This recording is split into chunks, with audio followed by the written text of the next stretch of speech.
And one by one, whether it was a technical issue we're resolving, a customer audit or government audit, or staffing critical skills, every one of them had a higher priority on their chart, on their list to do than implementing critical change. And the more we discussed it, the more information and data they wanted, and the more they resisted because it wasn't a priority. These are my leaders too, okay? So I found it wasn't a priority for leadership. And oh, by the way, everything they mentioned was true. Every manager that came to me and told them what their number one focus was correct. Whether it was staffing, was solving a technical issue, solving a root cause corrective action, every one of them, it was a definitely high priority. Okay? So what Bill and I did was Bill's the one that constructed the conflict cloud, and we set out to break all these barriers. We thought we had to break these barriers to get moving forward. For the last 3 months or so, that's what we were doing until a couple months ago. But that's what we moved out on, and that became my second trap. So all of us as leaders understand we have priorities. If we prioritize what we're focusing on today, it's probably correct. Where would we put critical change in changing our behavior, getting our execution? It would probably not be number one. And you know what I realized? After working them for about 3 or 4 months, it never would be. Because the key priority on our list is a higher priority as far as what our leader's working on.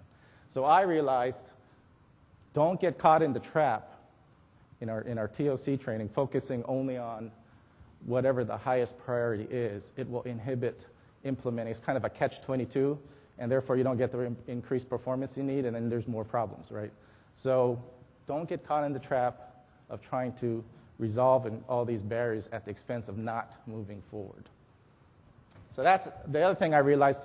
Hey, I had about 30 projects, and I've got 30 leaders. So it's not like I'm asking any one leader to drop everything and focus on implementation.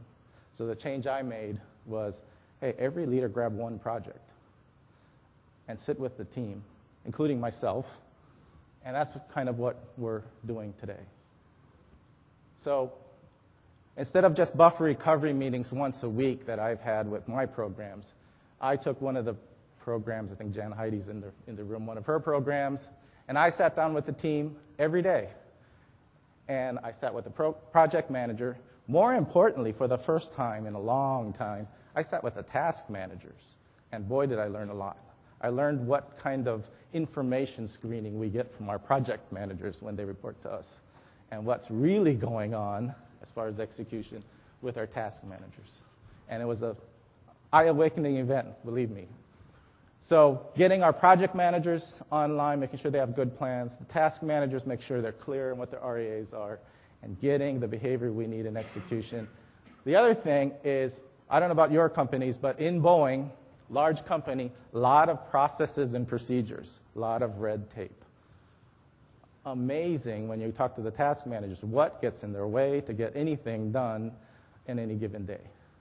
So in these daily meetings, talk to the task managers and try to kind of clear the path for them when there was big red tape obstacles, and it happened all the time. So that's kind of what we've moved forward on, getting all my leaders engaged, changing the performance appraisals. And you know, it really doesn't take a lot of time. Not at all. Took a while in the beginning when the project plan's wrong, and people got their secret Microsoft project schedules, and that's what they're managing too. It depends on how much wrong behavior we have. Doesn't spend a lot of time. I spend 5 to 10 minutes with the team these days, every day. Longer if there's big Murphys that occur, or depending what Murphys come up during the day. But everybody learns. The other thing I learned, by the way, is where to focus my lean processes, because we see all the anti-lean procedures that get in the team's way. But everybody learns from it, and immediate results happen. It's almost instantaneous, whether it's weeks, days, or weeks. Big change of when you focus on the right behavior. Okay? Helping the team and the leadership learn good planning and execution behaviors. So these 7 points are kind of the key ones that I really ran across. First one Leadership has got to not just say, yeah, that looks really good, and then walk away from it. They have to engage, and they have to enforce the very simple policies. Once you do that, you will see change. And the two that are the most significant are get a good plan, that's my job, put it in Concerto, so now it's visible. When you're in the red, do something different. Just enforce that policy and behaviors will start to change. My personal frustration, which I'm still going through, is I work with teams to develop a very good network. At least I consider them pretty good because I question a lot.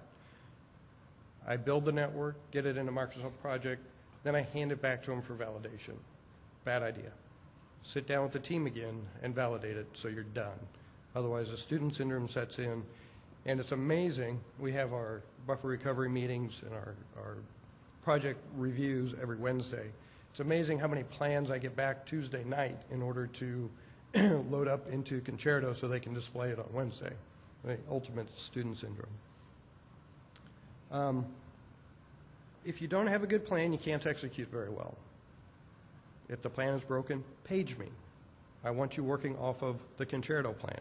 Let me fix it for you. I don't want you changing plans, starting to go back to the old way of doing things. It's urgent. Let me help you. Leaders must be engaged but must not take over. So I learned this through Daryl. Daryl got invested with the task managers. Leaders typically have A-type personalities. They want to direct. And when you tie that to technical expertise, they pretty much end up running the project. So you need to help them idle back as far as let the project managers run the project. Just make sure you're influencing their behaviors, not taking over. Because you certainly don't want them separate from the plans. They own the plans.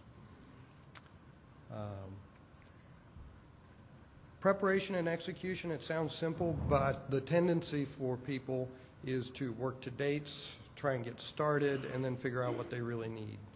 So being positive in the daily meetings and helping them with the preparation and getting away from the dates is probably the most time consuming.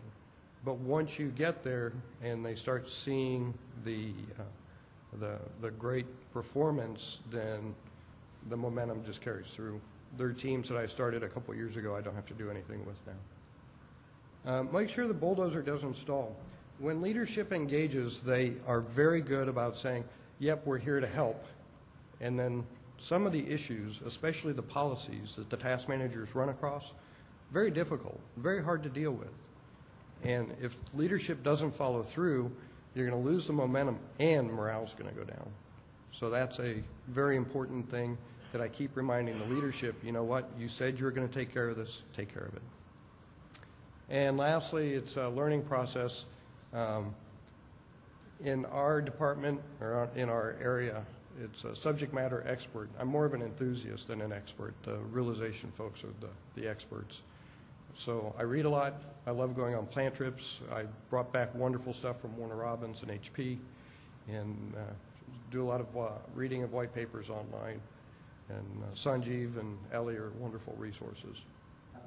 Bill, 20 years in the business, master's in electrical engineering, was department manager in our organization, project lead on the organization, designed and led the most complex antenna builds, active arrays, and also certified Six Sigma black belt, lean expert, and CCPM. You add that all together, integrate into one individual, and it's a pretty powerful person to have. And without him, we definitely would not have gotten to where we are. But really important, combine a subject matter expert in the area with all those things. Really crucial for us, for our successes. Okay, my final takeaway and points. I mentioned Epiphany, the event that causes us to change our behavior. Whatever that signal was, whether it's reading a book, seeing something in action. One of our managers, Albert Alfaro, saw it when he took a tour. Whatever that signifies you to make that change needs to happen, needs to happen. Program management, definitely the shifting focus, executing and the micro, inch-stone, milestone schedules every day, reporting variance to meeting commitments on time. That change to critical change. A lot of people feel just because I've implemented in the tool, I've implemented critical chain. Absolutely not. In fact, that's a big danger. So many programs think, I've got it in, I'm operating that way.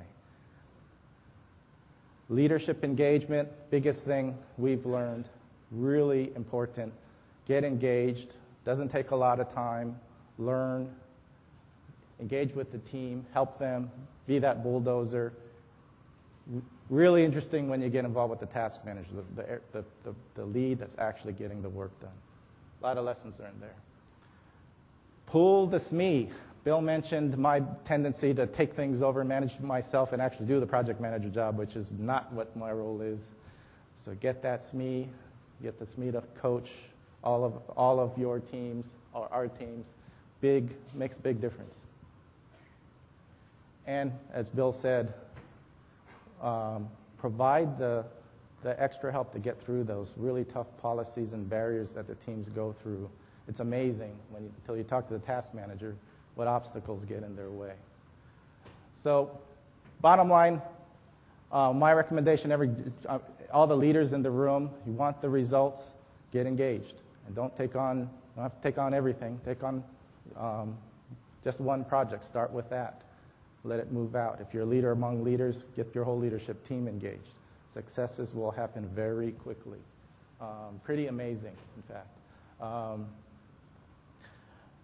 Dr. Goldratt talks about, I think he'll talk probably tomorrow, but he always talks about that meaningful life, right? And as a leader, probably, and I've been in the business now 25 years with Hughes and Boeing, and sometimes pretty tough times. I think the last 3 years has been the most, I've learned the most, ironically, in the same job for a long time, and I've felt that I've led the best in those 3 years. And it's really learning, applying, teaching. When you see results, you see the video that I showed you when the team actually has the change, and you see the performance behavior. You get the results, and they get the results. I think that's the big thing about being a leader, knowing that you've made that impact, made that difference.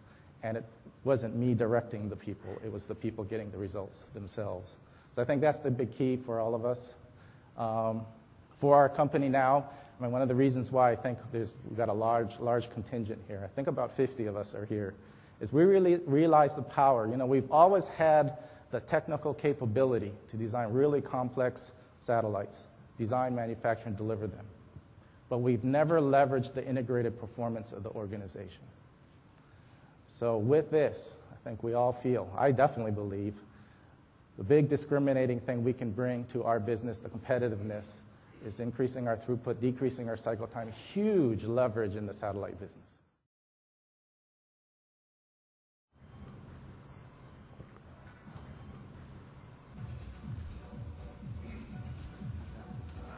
What we do down here in AMC is we assemble, integrate, and test antenna systems.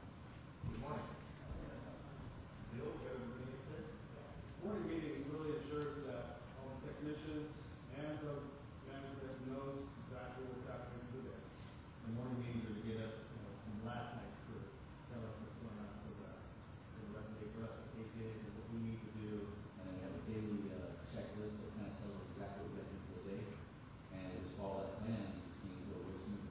And if there's any issues or they need any help, we can go ahead and identify them early, get them resolved, and get them working down as quickly.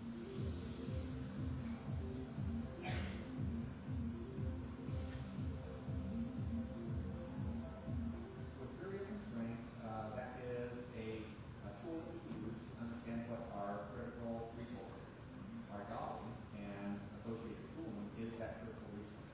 We only have one, they're expensive, and so as a result of that, we can build our assembly and test plans around that single item.